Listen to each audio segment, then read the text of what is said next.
मुस्लिम league नून के कायद और साबिक वज़ीर-ए-आज़म पाकिस्तान मियां मोहम्मद नवाज शरीफ की जानिब से बिलाखिर कई सालों पे मबनी अपने इलाज मुआलजे की मुद्दत को ख़त्म करके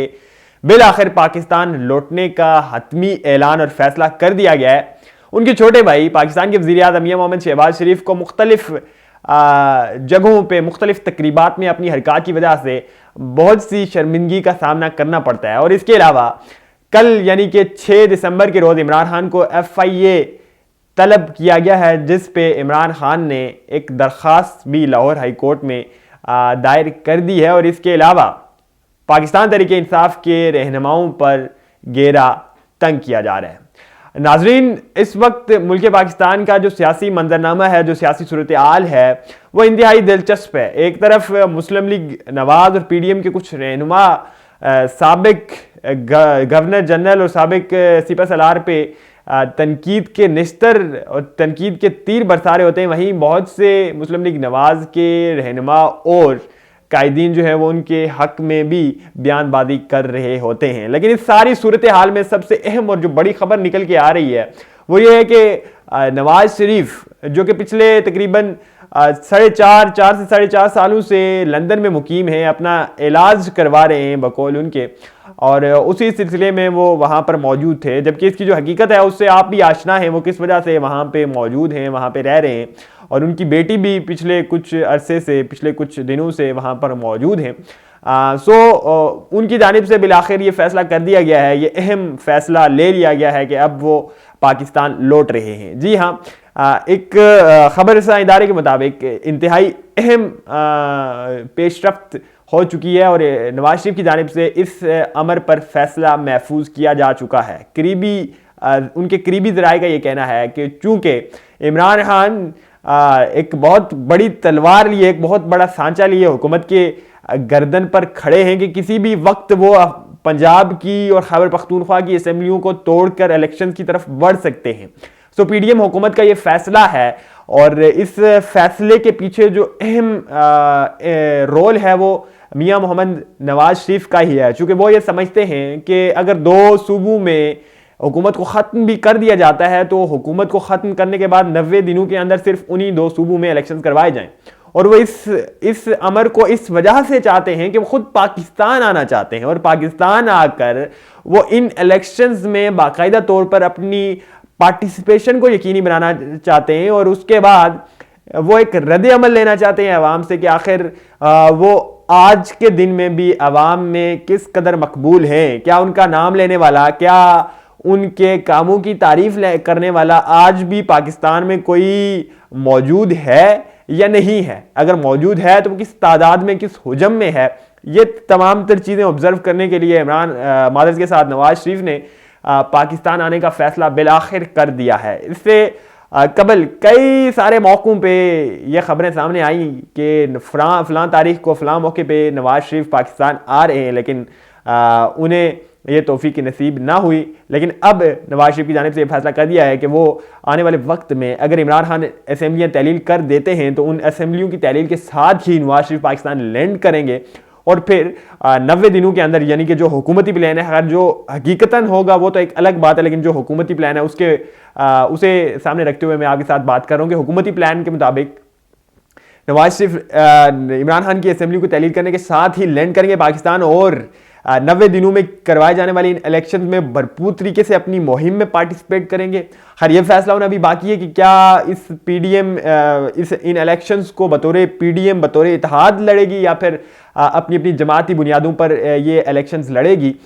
लेकिन जो अहम बात है वो यही है कि नवाज शरीफ पाकिस्तान वापस आ रहे हैं, इस इलेक्शन की मुहिम में हिस्सा लेंगे और सबसे बढ़कर मेरे ख्याल में वो यही चीज़ ऑब्जर्व करने की कोशिश करेंगे कि आखिर किस हद तक वो मकबूल हैं, किस हद तक वो बयानिया बना सकते हैं दोबारा और किस हद तक वो लोगों से वोट वसूल कर सकते हैं। गो कि जो उनकी कार्रवाई है और जो उनकी कारकर्दगी है पिछले ये उनके टेन्योर की, वो तो आपके सामने है। किस हद तक उनकी हुकूमत और उनकी जो सियासी पार्टी, सियासी कायदीन बिलुमूम जितना भी ये दड़ा है, जिस कदर गलीज़ और गंदा हुआ है, तारीख में इसकी मिसाल हरगिज़ नहीं मिलती। आज मंडे के रोज़ वज़ीर आज़म शहबाज शरीफ मंगला डैम का दौरा करने गए थे, जहां पर उन्होंने कुछ मनसूबाजात का भी इफ्तिताह किया। और उन इफ्तिताही तकरीब में चूँकि ये अमेरिका की मदद से और उनकी भरपूर तहावन के साथ ये मनसूबाजात मंगला डैम के मुतल्लिक़ शुरू किए गए थे। इन मनसूबाजात की तकरीब में वहाँ के तकरीबन तमाम तर स्टेक होल्डर्स ही मौजूद थे, तमाम तर ओहदेदार मौजूद थे। ठीक उस वक्त जो है वज़ीर आज़म आज़ाद कश्मीर सरदार तनवीर इलियास खान ने इस तकरीब से वॉकआउट किया, जब उन्हें मालूम पड़ा कि शहबाज शरीफ की जानिब से आज़ाद कश्मीर के लिए इस मौका पे किसी भी किस्म का कोई भी बड़ा और अहम मनसूबा ऐलान नहीं किया जा रहा, कोई भी बड़ा मनसूबा लॉन्च नहीं किया जा रहा है आज़ाद कश्मीर के लोगों के लिए, आज़ाद कश्मीर के लोगों की बका के लिए, उनकी सहूलियात की फराहमी को यकीनी बनाने के लिए वफाकी हुकूमत की जानिब से और स्पेशली वज़ीर आज़म की जानिब से, गो कि उस मौका पर जब वो कश्मीर का दौरा भी कर रहे हैं, मंगला डैम में वो मौजूद हैं, उस मौका पे उनकी जानिब से कश्मीर के लोगों के लिए किसी किस्म का कोई पैकेज, किसी किस्म का कोई मंसूबे का ऐलान नहीं किया गया। ठीक उसी वक्त पर वज़ीर आज़म आज़ाद कश्मीर सरदार तनवीर इलियास खान ने उस तकरीब से एहतजाजन वॉकआउट किया और ये कहा कि यह ज़्यादती की जा रही है आज़ाद कश्मीर की आवाम के साथ, कश्मीरियों के साथ, कि इस मौका पे, इस इंतहाई अहम मौका पर किसी भी किस्म का कोई बड़े मंसूबे का या किसी भी मंसूबे का ऐलान कश्मीरियों के लिए नहीं किया जा रहा है। इसी ही तकरीब में जब सब लोग, सारे जो शुरकाए तकरीब थे, वो बैठे हुए सारी कारकर्दगी को, सारी कार्रवाई को देख रहे थे, तो जब वक्त आया वज़ीर आज़म की स्पीच का, यानी कि मियां शहबाज शरीफ की स्पीच का, तो उस वक्त कुछ जो है वो महफिल में एक हल्ला गुल्ला शुरू हो गया और शायद कुछ लोग आपस में महवे गुफ्तगू हो गए। चूँकि आपको पता है शहबाज शरीफ जब स्पीच करने लगते हैं, जब खिताब करने लगते हैं, तो एक लंबा वक्त लेते हैं। सो इस मौका पे भी शायद उन्होंने वही काम किया और इसी वजह से हत्ता कि उन्हें एक वक्त पर यह भी कहना पड़ा स्टेज से कि जो पीछे बैठे हुए लोग हैं वो मेहरबानी फरमाकर खामोश हो जाएं, सरगोशियों से ज़रा ग्रेज करें और मेरी बात को तवज्जो से सुने। यानी कि वज़ीर आज़म को महफिल में मौजूद तमाम तर लोगों से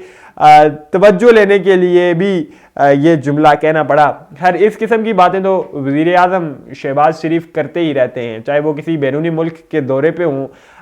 वो बढ़ चढ़ कर, दौड़ कर, कभी आगे निकल कर फ़ोटो सेशन में भी अपना हिस्सा ले लेते हैं। और इसी तरह से इस तरह की तकरीरों में, इस तरह की स्पीचेस में कभी वो ये भी कह रहे होते हैं कि मैं मांगने नहीं आया बट मेरी मजबूरी है। खैर, हम उस तरफ तो नहीं जाते, लेकिन इसके साथ साथ कुछ अहम खबरें हैं, कुछ अहम अपडेट्स हैं जो कि आपके सामने रखनी है। पाकिस्तानी सफारत खाने पर अफगानिस्तान में हमला किया गया था, जिसके बाद एक ये तासुर बनाने की कोशिश की जा रही थी कि तालिबानों की जानिब से ही पाकिस्तानी सफारत खाने पर हमला किया गया है, लेकिन फिर अलकायदा जैसी तंजीम ने उस हमले की जिम्मेदारी को कबूल किया। और वाज़ेह रही, अलकायदा वो तंजीम है जिसके बारे में पिछले दिनों जब 26 नवंबर के इमरान खान के जलसा जो कि रावलपिंडी में हुआ है, उसके बारे में थ्रेट्स अलर्ट्स जारी किए गए थे, तो उसमें अलकायदा का नाम भी निकल कर सामने आया था। उस वक्त ये हुकूमत की जानिब से कहा जा रहा था कि अलकायदा प्लान कर रही है और ये खदशा मौजूद है कि अलकायदा इमरान खान पर या इस जलसा पर हमला कर सकती है, लेकिन खुशकिस्मती से ऐसा कोई अमल हमें देखने को नहीं मिला और बड़ी खुशकिस्मती से ये तमाम तर जो प्रोसेस था बड़ी ही पुरअमन और खुशगवार माहौल में मुकम्मल हो चुका था। खैर, अलकायदा की जानिब से तो उस हमले की जिम्मेदारी ले ली गई थी, लेकिन अब अफगानिस्तान में मौजूद तालिबान हुकूमत के तर्जमान की जानिब से ये बयान सामने आया है कि जो गैर मुल्की कुव्वतें हैं, जो गैर मुल्की ताकतें हैं, वो पाकिस्तान और अफगानिस्तान के तल्लुकात को ख़राब करना चाहती हैं और ये हमला जो किया गया है पाकिस्तानी सफारतखाने पर, ये भी उन्हीं गैर मुल्की कुव्वतों, गैर मुल्की ताकतों का एक कारनामा है। सो उसकी उन्होंने मज़म्मत भी की है और बड़े ही वाज़ेह तरीके से ये तमाम तर लोगों को, तमाम तर मुल्कों को, स्पेशली इंडिया को और दीगर जितने भी मुल्क जिनके अफ़गानिस्तान में इंटरेस्ट हैं पाकिस्तान को लेकर, उन तमाम को ये मैसेज दे दिया है कि अफ़गानिस्तान जो है वो महज अपने लिए काम कर रहा है, अपने लिए सोच रहा है, वो किसी भी मुल्क के साथ किसी के भी कहने पर तल्लुकात में बिगाड़ की तरफ नहीं जाने वाला है। ये एक अच्छा जेस्चर है अफ़गानिस्तान की हुकूमत की जानिब से। खैर, चौधरी सालेक हुसैन का एक अहम बयान सामने आया है। चौधरी सालेक हुसैन चौधरी शुजात हुसैन के बेटे हैं और इस वक्त वो PDM का हिस्सा हैं, वफाकी वज़ीर भी हैं। उनकी जानिब से ये कहा गया है कि अगर PDM चौधरी परवेज़ इलाही को वज़ीर आला के लिए नामज़द न करती तो इमरान खान हरगिज़ उन्हें वज़ारत आला ना देते। और इसमें शायद ये हकीकत भी है, चूँकि जिस वक्त ये सारी कंट्रोवर्सी चल रही थी, जब ये सारे प्रोसेसेस चल रहे थे, तो उस वक्त इमरान खान पे यकीनी तौर पर प्रेशर था। और परवेज़ इलाही एक ऐसी शख्सियत है जो दोनों तरफ खेल रहे होते हैं। फिर आखिरकार उन्होंने जो है वो अपने मफाद लिए, वज़ीर आला बने, और अभी उनके साथ उनका और इमरान खान का जो वर्किंग रिलेशन है उसका भी आपको शायद किसी हद तक अंदाज़ा होगा। उनकी जानिब से पहले ही जो असेंबलियों के तहलील का मामला है उस पर भी बड़ी मुशावरत के बाद कुछ अहम फैसले लिए गए हैं, लेकिन अपनी इंटरव्यूज़ में वो कह रहे होते हैं कि वो मार्च तक किसी भी किस्म के ऐसे इक़दाम की तरफ नहीं जाएंगे। खैर, ये बयान था जो कि आपको बताना ज़रूरी था। चौधरी सालेक हुसैन चौधरी शुजात हुसैन के बेटे हैं, उनकी जानिब से सामने आया है। असद उमर के ख़िलाफ़ जो है वो घेरा तंग कर दिया गया और असद उमर को तलब कर लिया गया है हाई कोर्ट में अपनी 26 नवंबर की स्पीच की वजह से। 26 नवंबर को असद उमर ने पिंडी जलसे में ख़िताब किया था, जिसमें उनके ख़िलाफ़ कुछ दरख्वास्तें थी जिन पे समाअत के दौरान उन्हें आइंदा आने वाली समाअत, जो कि अगर मैं गलती पे तो नहीं हूँ तो मेरे ख्याल से आइंदा ट्यूसडे को होने जा रही है, उस समाअत में जो है वो असद उमर को तलब भी किया गया है। और असद उमर की उस तकरीर को तलब किया गया, उसके ट्रांसक्रिप्ट को तलब किया गया है, जिसे बुनियाद बनाकर ये दरख्वास्तें दायर की गई हैं। सो अगर इसमें तो इन्हें अदालत का पहलू मौजूद हुआ तो ये तवक्को भी की जा सकती है, ये एक चांस भी मौजूद है